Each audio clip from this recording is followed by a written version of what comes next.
بسم اللہ الرحمن الرحیم۔ کھول کے دیکھ چشم دل لاتا ہے لطف کیا نماز میں، ہر طرف آتا ہے نظر نور خدا نماز میں۔ میرے دوستوں، میرے برخوردارو، اٹھ کر فجر کی نماز ادا کرو، نوافل بھی پڑھا کرو، سنتوں کی پابندی بھی کیا کرو، اور اس کے بعد اللہ کے ناموں کا ورد کیا کرو۔ یا ولیو،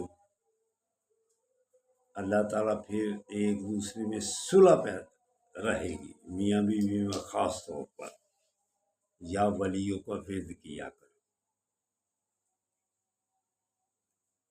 تو 5 وقت کی نماز ادا کرنے سے چھوٹے گناہ تو ہر نماز کے وقت نیچے گرتے جاتے ہیں۔ وہ آقا صلی اللہ علیہ وآلہ وسلم جب کفار نے پیچھا کرنا شروع کیا، مکے سے جب ہجرت کر کے نکلے، تو ابو بکر صدیق رضی اللہ تعالیٰ عنہ ساتھ تھے۔ تو غار ثور کا واقعہ سب کو پتہ ہے، سنا ہوا بھی کئی دفعہ ہے آپ نے، لیکن یہ کتنا مشکل ترین سفر تھا۔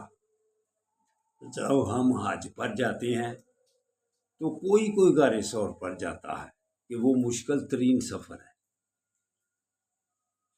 تو کچھ وقت ایسا بھی تھا کہ آپ صلی اللہ علیہ وسلم کو حضرت ابوبکر صدیق رضی اللہ تعالیٰ عنہ نے اپنے کاندھوں پر اٹھا کر اوپر لے کے گئے۔ تو جب غار سامنے دیکھی تو اس کے اندر گئے تو صفائی کے دوران کتنے سوراخ بند کیے حضرت ابوبکر صدیق رضی اللہ تعالیٰ عنہ نے۔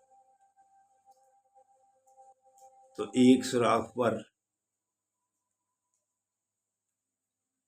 ایڑی رکھ لیا اپنی، تو آپ صلی اللہ علیہ وآلہ وسلم کو بازی کو تشریف اندر لے آئے،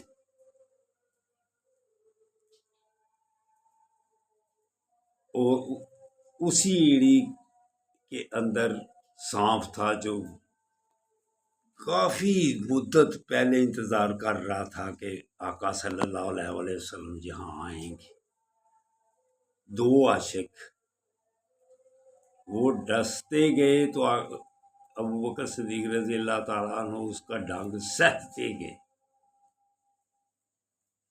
تو جب آپ صلی اللہ علیہ وآلہ وسلم پر ابوبکر صدیق رضی اللہ تعالیٰ عنہ کے آنسو گرے، تو آپ صلی اللہ علیہ وآلہ وسلم نے فرمایا ابوبکر کیوں رو رہے ہو، کیوں ہے وہ ہے؟ تو آپ نے ابوبکر صدیق رضی اللہ تعالیٰ عنہ عرض کرتے ہیں یا رسول اللہ کوئی چیز ڈس رہی ہے۔ پھر آپ نے پاؤں اٹھایا تو سانپ باہر نکلا جو آقا صلی اللہ علیہ وآلہ وسلم کا دیدار کرنا چاہتا تھا۔ تو پھر آپ نے لعاب دہن لگایا تو آپ صلی اللہ علیہ وآلہ وسلم کو شفا ہوئی۔ یہ ہے غار ثور کا واقعہ، اور ابوبکر صدیق رضی اللہ تعالیٰ عنہ کی آپ صلی اللہ علیہ وآلہ وسلم سے محبت، یہ جو ایک نیکی ستاروں سے، جب آپ نے حضرت عائشہ صدیقہ رضی اللہ تعالیٰ عنہا نے پوچھا کہ ستاروں سے کے برابر بھی کسی کی نیکیاں ہیں، تو آپ نے فرمایا عمر کی، تو وہ خاموش ہو گئی۔ تو پھر آپ صلی اللہ علیہ وآلہ وسلم نے فرمایا کہ کیوں خاموش ہو گئی ہے؟ انہوں نے عرض کی یا رسول اللہ میں سمجھ رہی تھی میرے بابا کا نام لیں گے۔ تو آپ نے فرمایا ابو بکر صدیق کی ایک نیکی ان سب کے برابر ہے۔ یہ ہے غار ثور کا واقعہ۔ تو اس لیے میرے دوستوں، میرے برخورداروں، آپ بھی اگر محبت کرتے ہیں 5 وقت کی نماز اور آقا صلی اللہ علیہ وسلم کے طریقے کے مطابق زندگی اور درود و سلام کی کثرت، درود و سلام کی کثرت، پھر آپ صلی اللہ علیہ وسلم سے محبت ہوگی۔ اللہ حافظ، اللہ حافظ، اللہ حافظ۔